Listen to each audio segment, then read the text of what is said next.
Ready ನೋಡಿ ಕಾಣಿಸ್ಲತ್ತ ಏನು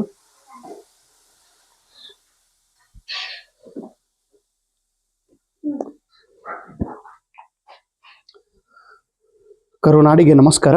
ನಾನು ನಿಮ್ಮ DGK ಸರ್, ಅಕ್ಕಲ್ಕೋಟ್, ಸೊಲ್ಲಾಪುರ ಜಿಲ್ಲೆ.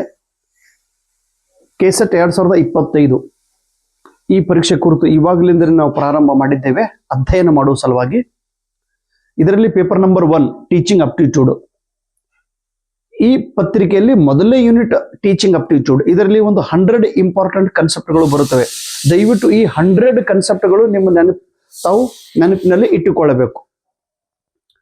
ಬೋರ್ಡ್ ಮೇಲೆ ಬರೆದಂತ ಪ್ರತಿಯೊಂದು ಪಾಯಿಂಟ್ಸ್ ಅನ್ನ ತಮ್ಮ ನೋಟ್ಬುಕ್ದೊಳಗೆ ಬರೀಲೇಬೇಕು. ತಮ್ಗೆಲ್ಲರಿಗೆ ಕೈ ಮುಗಿದು ವಿನಂತಿ, ತುಂಬಾ ಹಾರ್ಡ್ ವರ್ಕ್ ಮಾಡಿ ಈ ಪಾಯಿಂಟ್ಸ್ ಗಳನ್ನ ನಿಮ್ಮೆದುರಿಗೆ ನಾನು ಇಡ್ತಾ ಇದ್ದೇನೆ. ಸೊ ನನ್ನ ಹಾರ್ಡ್ ವರ್ಕ್ ನಿಮ್ಗೆ ಹೆಲ್ಪ್ ಆಗಲೇಬೇಕು. ಇಲ್ಲಿ ತನಕ 40 ಕನ್ಸೆಪ್ಟ್ಗಳನ್ನು ಹೇಳಿದ್ದೇನೆ. ಈಗ 41ನೇ ಕನ್ಸೆಪ್ಟ್. ಅಮೆರಿಕದ ಒಬ್ಬರು ಶಿಕ್ಷಣ ತಜ್ಞ ಹೋವಾರ್ಡ್ ಗಾರ್ಡನರ್ ಅಂತೇಳಿ. ಹೋವಾರ್ಡ್ ಗಾರ್ಡನರ್ ಇವ್ರು ಏನ್ ಹೇಳ್ತಾರ್ರಿ, ಇನ್ನು ಪ್ರತಿಯೊಬ್ಬ ವಿದ್ಯಾರ್ಥಿ ಹತ್ರ 8 ಇಂಟೆಲಿಜೆನ್ಸ್ಗಳು ಇರುತ್ತವೆ ಅಂತ. ಹುಷಾರಿ ಅಂತೇವಲ್ಲ, ಅವ್ ಭಾರಿ ಜಾಣ ಅದನ್ರಿ. ಜಾಣ ಅಂದ್ರೆ ಹೆಂಗ್ರಿ, ಮಲ್ಟಿಪಲ್ ಇಂಟೆಲಿಜೆನ್ಸ್. ಇವ್ರು ಒಂದು ಬುಕ್ ಅನ್ನ ಬರೆದಿದ್ರು 1983 ಪ್ಲೀಸ್ ನೆನ್ಪಿಡ್ರಿ. ಬುಕ್ ಹೆಸರ frames of mind. Frames of mind. Mind ಅಂದ್ರೆ ತಲಿ, ಬುದ್ಧಿ. ಅದು ಫ್ರೇಮ್ಸ್ ಆಫ್ ಮೈಂಡ್. ಈ ಬುಕ್ ಅಲ್ಲಿ ಪ್ರತಿಯೊಬ್ಬ ವ್ಯಕ್ತಿ ಹತ್ತಿರ 8 ಪ್ರಕಾರದ ಇಂಟೆಲಿಜೆನ್ಸ್ಗಳು ಇರುತ್ತವೆ ಅಂತ ಹೇಳುತ್ತಾನೆ. 8 ಪ್ರಕಾರದ್ದು. ಈಗ ನೋಡ್ರಿ, ಸಮರ್ಥ ಓದೋ ಅನ್ನ ನಾವು ಓದ್ತಾನೇನು, ಅವ ಏನ್ ಮಾಡ್ತಾನೆ, ಹೆಚ್ಚಿಗೆ ಅದ್ರೊಳಗೆ ಇಂಟ್ರೆಸ್ಟ್ ಅದ ಅವನಿಗೆ. ಕ್ರಿಕೆಟ್ ಆಟದೊಳಗೆ ಅವನಿಗೆ ಇಂಟ್ರೆಸ್ಟ್ ಅದ. ಕೆಲವೊಬ್ರಿಗೆ ಎದ್ರೊಳಗೆ ಇಂಟ್ರೆಸ್ಟ್ ಇರ್ತದ, ಸ್ಟಡಿ ಒಳಗ. Very good. ಸಿಂಗಿಂಗ್ದೊಳಗ, ಸಿಂಗಿಂಗ್ದೊಳಗ, ಕೆಲವು ಡ್ಯಾನ್ಸ್ದೊಳಗ. Very good. ಮತ್ತ ಆಟದೊಳಗ, ಮತ್ತ ಡ್ರಾಯಿಂಗ್, ಮತ್ತ ಭಾಷಣ ಮಾಡಿರೋದೊಳಗ, ಡ್ಯಾನ್ಸ್ ಮಾಡಿರೋದೊಳಗ, ಸ್ಪೀಚ್ ಕೊಡಿರೋದೊಳಗ. ಹಿಂಗೆಲ್ಲರಿಗೂ ಒಂದೊಂದು ಇಂಟೆಲಿಜೆನ್ಸ್ ಇರ್ತಾವ. ಅದು ಎಲ್ಲಾ ವಿದ್ಯಾರ್ಥಿ ಹತ್ರ ಇರುತ್ತದೆ. 8 ಇಂಟೆಲಿಜೆನ್ಸ್ಗಳು ಇರುತ್ತವೆ. ಯಾವ್ದ್ರ ಮೇಲೆ ಹೆಚ್ಚು ವರ್ಕ್ ಮಾಡ್ತೀವಿ ಅದು ಮೇಲೆ ಬರುತ್ತದೆ ಅಂತ ಹೇಳ್ತಾನೆ ಇವರು. ಯಾರು? Howard gardener. ಪರೀಕ್ಷೆದೊಳಗೆ ಹೀಗೆ ಪ್ರಶ್ನೆ ಕೇಳುತ್ತಾರೆ. ಹೋವಾರ್ಡ್ ಗಾರ್ಡನರ್ ಇವರ ಪ್ರಕಾರ ಇಂಟೆಲಿಜೆನ್ಸ್ಗಳಲ್ಲಿ ಎಷ್ಟು ಪ್ರಕಾರಗಳಿವೆ? 8. ಇವರು ಯಾವ ಕಾನ್ಸೆಪ್ಟ್ ಅನ್ನು ಹೇಳಿದ್ದಾರೆ? Multiple intelligence. ಇವರು ಯಾವ ಬುಕ್ ಅನ್ನು ಬರೆದಿದ್ದಾರೆ? Frames of mind. ಈ ಬುಕ್ ಎಷ್ಟನೇ ಇಶ್ಯೂದೊಳಗೆ ಪಬ್ಲಿಷ್ ಆಗಿದೆ? 1983. ಇವ್ರು ಯಾವ ದೇಶದವರು? ಅಮೆರಿಕದವರು. ಇವು 8 ಯಾವ ಅನ್ನೋದು ನೋಡೋಣ. ಮೊದಲನೇದು ಹೇಳ್ತಾರೆ ಅವರು ಲಿಂಗ್ವಿಸ್ಟಿಕ್ ಅಂದ್ರೆ ಭಾಷೆ ಅಂದ್ರೆ ಒಬ್ಬ ವ್ಯಕ್ತಿ ತುಂಬಾ ಅದ್ಭುತವಾಗಿ ಮಾತನಾಡುತ್ತಾನೆ, ಅಲಂಕಾರಿಕ ಭಾಷೆಯನ್ನು ಯೂಸ್ ಮಾಡಿ ಮಾತನಾಡುತ್ತಾನೆ, ಪ್ರಭಾವಶಾಲಿಯಾಗಿ ಮಾತನಾಡುತ್ತಾನೆ. ಅವ್ರ ಭಾಷೆ ಕೇಳಿದ ತಕ್ಷಣ ಏನು ಅವನು ಭಾಷೆ ಅದರಿ, ಭಾಷೆ ಮೇಲೆ ಪ್ರಭುತ್ವ ಇರುತ್ತದೆ. Verbal power he has. ಈಗ ನೋಡ್ರಿ, ನರೇಂದ್ರ ಮೋದಿ ಸಾಹೇಬರು ಭಾಷಣ ಮಾಡ್ಲಕ್ ನಿಂತ್ರ ಅಂದ್ರ ಎಲ್ಲರೂ ಮೇರೆ ಭೈಯೋ ಭೈನ ಆಪ್ ನೆಟ್ ಸೆಟ್ ಕೆ ಬಾರೆ ಮೇ ಮೈ ಆಪ್ಕೋ ಬತಾತಾ ಹೂ. ಬಂಧುಗಳೇ, ನಮ್ದು ಸಿದ್ದರಾಮಯ್ಯ ಸರ್ ಅವರು ಕೂಡ ಎಷ್ಟು ಪ್ರಭಾವಿ ಭಾಷಣ ಮಾಡ್ತಿರ್ತಾರೆ. ಯಡಿಯೂರಪ್ಪನವರು ಕೂಡ. ಬಂಧುಗಳೇ, ಇವತ್ತು ನಾನು ಕರ್ನಾಟಕದ. ಆಮೇಲೆ ನಮ್ಮ ಮಲ್ಲಿಕಾರ್ಜುನ್ ಖರ್ಗೆ ಸಾಹೇಬ್ರು ಕಲಬುರಗಿ ಅವರು. ಬಂಧುಗಳೇ, ನಾನು ಕೇಸೆಟ್ ಪರೀಕ್ಷೆ ಬಗ್ಗೆ ನಿಮಗೆ ಹೇಳ್ತಾ ಇದ್ದೇನೆ. ರಾಹುಲ್ ಗಾಂಧಿ ಅವರು ಕೇಸೆಟ್ ಅನ್ನ ಬಂದಿದ್ರು, ಆದ್ರೆ ಬಾರಿಸಾಗ್ಲಿಲ್ಲ. ಡಾಕ್ಟರ್ ರಾಜ್ಕುಮಾರ್ ಸರ್ ಅವರು ಕೂಡ ಕನ್ನಡದ ಕಣ್ಮಣಿಗಳೇ, ಇಂದು ನಾನು ನಿಮಗೆ ಕನ್ನಡದ ಕೇಸೆಟ್ ಬಗ್ಗೆ ಹೇಳ್ತಾ ಇದ್ದೇನೆ. ಹೀಗೆ ಎಲ್ಲರೂ ಭಾಷೆ ಮೇಲೆ ಪ್ರಭುತ್ವ ಇರುವಂತ ವ್ಯಕ್ತಿಗಳು. ಅವರಿಗೆ ನಾವು ಲಿಂಗ್ವಿಸ್ಟಿಕ್ ಪವರ್ ಇರುವಂತ ವ್ಯಕ್ತಿಗಳು ಅಂತ ಹೇಳಿ ಕರಿತೀವಿ. ಅವು ಏನು ಅದ್ಭುತ ಮಾತಾಡ್ತಾರ್ರಿ, ಏನು ಅದ್ಭುತವಾಗಿ ಹೇಳುತ್ತಾರೆ ಅಂತೇಳಿ. ಪ್ರಭಾವಿಶಾಲಿ ವ್ಯಕ್ತಿಗಳು. ಇನ್ನೊಬ್ರು ಇರ್ತಾರೆ ಮ್ಯೂಸಿಕ್. ಆ ವಿದ್ಯಾರ್ಥಿ ಹತ್ರ ಒಂದು ಸಂಗೀತದ ಕಲೆ ಇರುತ್ತದೆ. ಸಂಗೀತ ಆತನು ಶಾಲೆ ಕಲಿಬಹುದು ಅಥವಾ ಶಾಲೆ ಕಲಿದೇ ಇರಬಹುದು. ಆತನ ಹತ್ರ ಈಗ ನೋಡ್ರಿ, ಕವಿರತ್ನ ಕಾಳಿದಾಸ, ಅವ್ರಿಗೆ ಶಾಲೆಯನ್ನೇ ಕಲ್ತಿಲ್ಲ. ಒಬ್ರು ಕುರುಬರು. ನಾವು ಓದಿವಿ ಕವಿರತ್ನ ಕಾಳಿದಾಸ, ಶಾಕುಂತಲೆಯನ್ನ ನಾಟಕ ಬರೆದಂತ ವ್ಯಕ್ತಿ ಕವಿರತ್ನ ಕಾಳಿದಾಸ. ಎಷ್ಟು ಸರಸ್ವತಿ ಅವರ ನಾಲಿಗೆಯ ಮೇಲೆ ಆಡಿರ್ತು. ಏನು ಅದ್ಭುತವಾಗಿ ಹಾಡ್ತಿರ್ತಾರಮ್ಮ. ಸಂಗೀತ ಅಂದ್ರೆ ಹಾಡೋದು ಮ್ಯೂಸಿಕ್ ಅಂತೇಳಿ ಕರಿತೀವಿ. ಆ ಮ್ಯೂಸಿಕ್ದ ಕಲೆ ಕೆಲವೊಬ್ಬರ ಹತ್ರ, ಎಲ್ಲರ ಹತ್ರ ಇರ್ತೈತಿ. ಆದ್ರೆ ಅದ್ರ ಮೇಲೆ ಹೆಚ್ಚು ಕೆಲಸ ಮಾಡಿದಂದ್ರೆ ಅದು ಹೊರಗೆ ಬರ್ತೈತಿ. ಹಾಡೋದು ಬರ್ತಾ ಇಲ್ಲ ನನಗೆ. ಯಾವ್ದು ಹಾಡು ಬರ್ತಮ್ಮ? ಒಂದು ಹಾಡ ಬರ್ತಿದ್ದ, ಹಾಡಾಡು.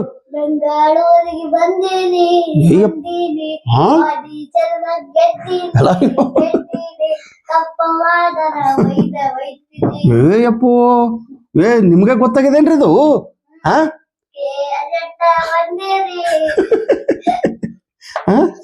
ಬೆಂಗಳೂರಿಗೆ ಬಂದೀನಿ ಕೇಸಟ್ಟ ಬರ್ದೀನಿ ಈಗ ನಾನು ಪಾಸ ಆಗ್ತೀನಿ ಈ ಬಾರಿ ನಾ ಪಾಸ ಆಗ್ತೀನಿ ದಾನಯ್ಯ ಸರ ವಿಡಿಯೋ ನಾನು ನೋಡೀನಿ ದಾನಯ್ಯ ಸರ ವಿಡಿಯೋ ನಾನು ನೋಡೀನಿ ಅವರ ನೋಡ್ಸ ಬರ್ದೀನಿ ಮನಿಯಾಗ ಕೂತು ಓದಿನಿ ಕೇಸೆಟ್ಟ ಪಾಸ್ ಆಗ್ತೀನಿ ಚಲೋ ಆಗ್ತೀವೋ ಯಪ್ಪ ಮ್ಯೂಸಿಕ್ ಕಲೆ ಇರುತ್ತದೆ ಆ ಮ್ಯೂಸಿಕ್ ಕಲೆಯಿಂದ ಮನುಷ್ಯ ಒಂದು ಸಾಧನೆಯನ್ನು ಮಾಡ್ಬೋದು ಇಂಟೆಲಿಜೆನ್ಸ್ ಅವನ ಹತ್ರ ಇರುತ್ತದೆ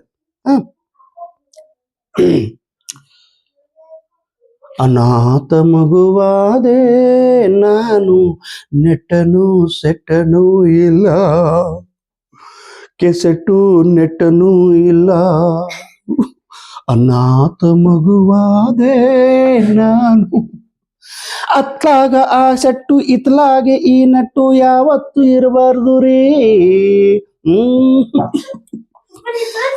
ಹೊಸ ಬಾಳು ನಿನ್ನಿಂದ ಈ ಸೆಟ್ಟು ನನಗಾಗಿ ನನ್ನ ನೋಡನು ಅಂದ್ರೆ ಮ್ಯೂಸಿಕ್ ಕಲೆ ಕೆಲವೊಬ್ಬರ ಹತ್ರ ಮಾತ್ರ ಇರ್ತದಮ್ಮ ಎಲ್ಲರ ಹತ್ರ ಇರ್ತೈತಿ ಆದ್ರೆ ಹೆಚ್ಚಿಗೆ ಯಾರು ಅದರ ಮೇಲೆ ಕೆಲಸ ಮಾಡುತ್ತಾರೆ ಆ ಇಂಟೆಲಿಜೆನ್ಸ್ ಹೊರಗೆ ಬರುತ್ತದೆ ನೆಕ್ಸ್ಟ್ ಮೂರನೇ ಏನ್ ಮಾಡ್ತೀರಮ್ಮ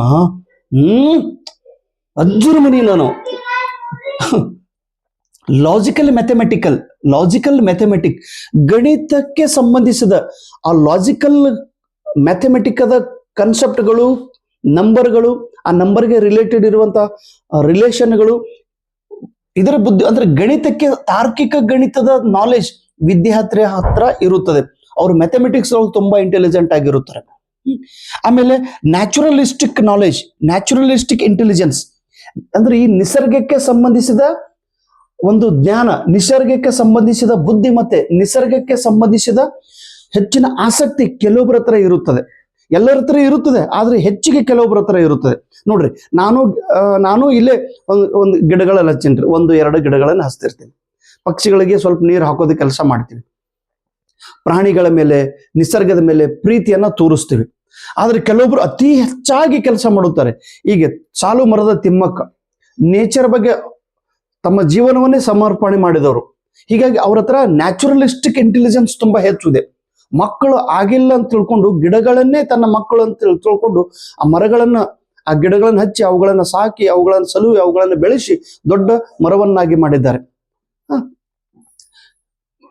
ಆಮೇಲೆ ಬಹುಗುಣ ಅಂತೇಳಿ ಒಬ್ಬ ವ್ಯಕ್ತಿ ಇದಾರೆ ಬಹುಗುಣ ಅವರು ಸಾಲು ಮರದ ತಿಮ್ಮಕ್ಕನವರು ಇವರೆಲ್ಲ ನೇಚರ್ ಮೇಲೆ ಪ್ರೀತಿ ಉಳ್ಳವರು ನಿಸರ್ಗದ ಒಂದು ಕೌಶಲ್ಯ ನಿಸರ್ಗದ ಜ್ಞಾನ ಇರುವರು ಆಮೇಲೆ ಬಾಡಿಲಿ ಕನೆಸ್ಟಿಕ್ ಅಂದ್ರೆ ದೈಹಿಕ ಚಟುವಟಿಕೆ ಉಳ್ಳವರು ವಿಶೇಷವಾಗಿ ಆಟದಲ್ಲಿ ಪ್ರಗತಿ ಹೊಂದುವಂತ ಇಂಟೆಲಿಜೆನ್ಸ್ಗಳು ವ್ಯಾಯಾಮ ಮಾಡೋದಾಗ್ಲಿ ರನ್ನಿಂಗ್ ಮಾಡೋದಾಗ್ಲಿ ಕ್ರಿಕೆಟ್ ಆಡೋದಾಗ್ಲಿ ಅನೇಕ ಭಿನ್ನ ಪ್ರಕಾರದ ಆಟಗಳನ್ನ ಆಡಿ ಆ ಆಟಗಳಲ್ಲಿ ಅವರು ಸಾಧನೆ ಮಾಡುತ್ತಾರೆ ಆಟಗಳಲ್ಲಿ ಅವರು ದೊಡ್ಡ ವ್ಯಕ್ತಿಗಳಾಗುತ್ತಾರೆ ಆಟದ ಬುದ್ಧಿವಂತಿಕೆ ಅವರ ಹತ್ರ ಹೆಚ್ಚಿಗಿರುತ್ತದೆ ಬಾಡಿಲಿ ಕೈನೆಸ್ಟಿಕ್ ಇಂಟೆಲಿಜೆನ್ಸ್ ಅಂತ ಕರಿತೀವಿ ಈಗ ಅಶ್ವಿನ್ ಸರ್ ಅವರು ಮೊನ್ನೆ ರಿಟೈರ್ಮೆಂಟ್ ಆಗಿದ್ರು ಅವರು ಸ್ಪಿನ್ನರ್ ಮೇಲೆ ವರ್ಕ್ ಮಾಡಿದ್ರು ಸಚಿನ್ ತೆಂಡೂಲ್ಕರ್ ಸರ್ ಆಗ್ಲಿ ರಾಹುಲ್ ದ್ರಾವಿಡ್ ಸರ್ ಅವರಾಗ್ಲಿ ಅವ್ರ ಹತ್ರ ಈ ಬಾಡಿಲಿ ಕೈನೆಸ್ಟಿಕ್ ಇಂಟೆಲಿಜೆನ್ಸ್ ಹೆಚ್ಚು ಇದೆ ಆಮೇಲೆ ಸ್ಪೇಟಿಯಲ್ ಇಂಟೆಲಿಜೆನ್ಸ್ ಅಂತ ಕರಿತೀವಿ ವಿಜುವಲೈಸೇಷನ್ ಇಮ್ಯಾಜಿನೇಷನ್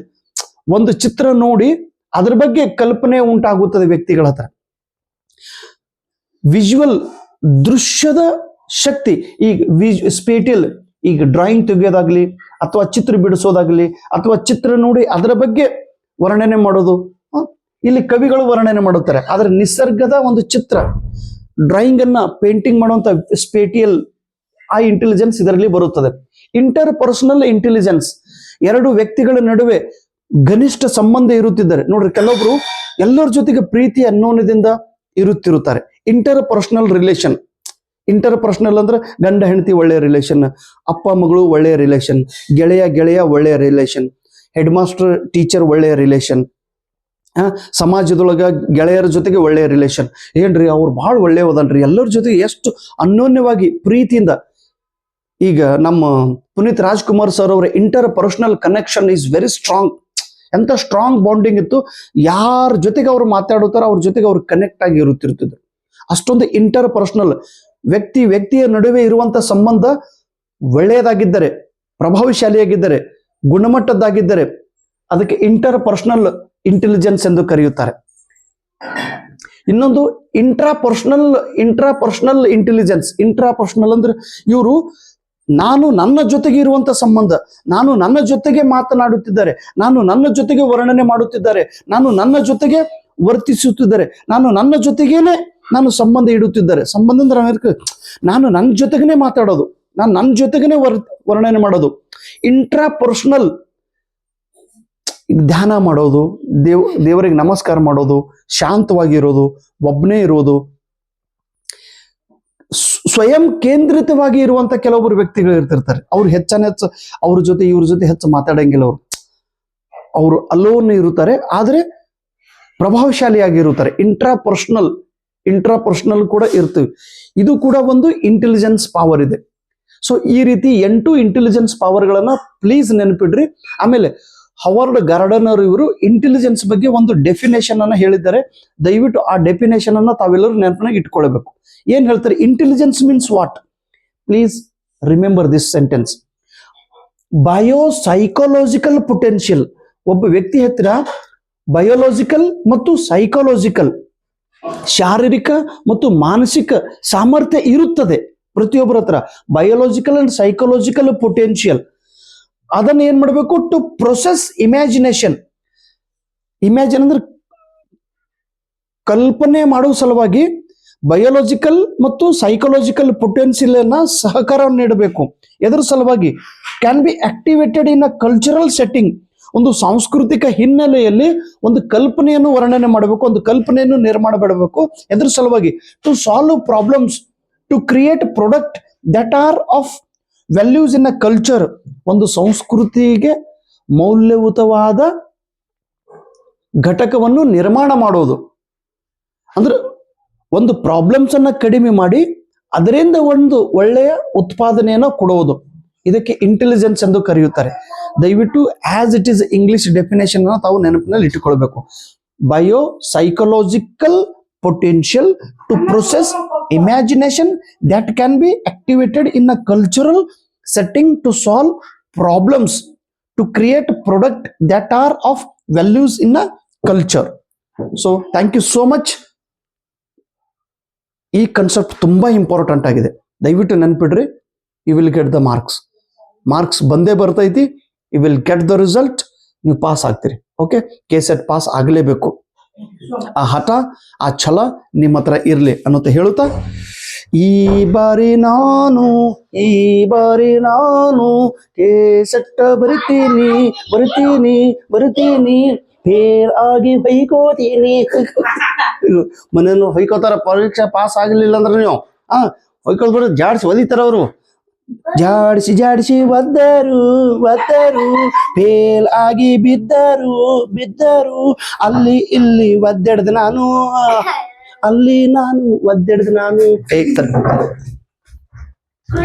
ಸೊ ಎಲ್ಲರಿಗೂ ಒಳ್ಳೇದಾಗ್ಲಿ. ಶುಭ ಮುಂಜಾನೆ. Good morning. ಎಸ್, KCET ಬರೀರಿ, ನೆಟ್ ಬರೀರಿ, ಪಾಸ್ ಆಗ್ರಿ. ಪೂಜಿಸಲಂದೆ ಹೂಗಳ ತಂದೆ, ದರ್ಶನ ತೋರೋ ಹೇ ಭಗವಂತ. ಹಾಲಲ್ಲೂ ಬೆರೆ ಹಾಕು, ನೀರಲ್ಲೂ ಬೆರೆ ಹಾಕು ರಾಘವೇಂದ್ರ. ನೆಟ್ಟಾದ್ರೂ ಪಾಸ ಮಾಡು, ಸೆಟ್ಟಾದ್ರೂ ಪಾಸ ಮಾಡು ರಾಘವೇಂದ್ರ. ರೈಟ್. ಶಿವ ನಿನ್ನ ಉಂಗಾರ ಹಾಲದಮ್ಮ, ಮಧುರ ಮಂಗೋಡಿಗೆ